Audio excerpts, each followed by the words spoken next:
நியாயமான கோரிக்கை வைத்தது குற்றமா? வன்முறையை கட்டவிழ்த்து வவுச்சர் ஊழியர்களை அடித்து இழுத்து சென்ற போலீசார்.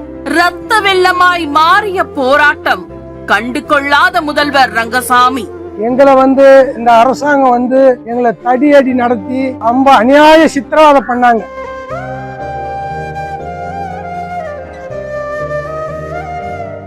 ஐயா, இந்த மாதிரி போலீஸ விட்டு அடிச்சு ஆர்ப்பாட்டம் பண்ணி பொம்பளைங்க நெஞ்சில மிரிச்சு. சேனத்திலிருந்து வந்த எங்க ஊழியர் சுப்ராஜ் என்பவர்களை மண்டையில அடிபட்டு தையல் போட்டு பலத்த காயத்தோட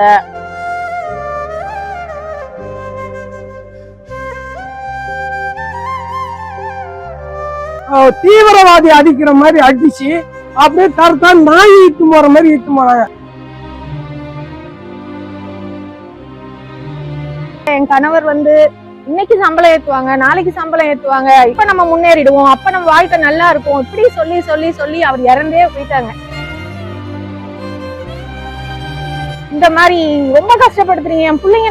நாங்களே இறந்துட்டோம்னா எங்க பிள்ளைங்க எங்க போவாங்க? மக்களின் நலனை காக்க வேண்டிய அரசே அவர்களை கொடுமைப்படுத்துவதை எப்படி ஏற்க முடியும்? இனி வேண்டாம் NR BJP.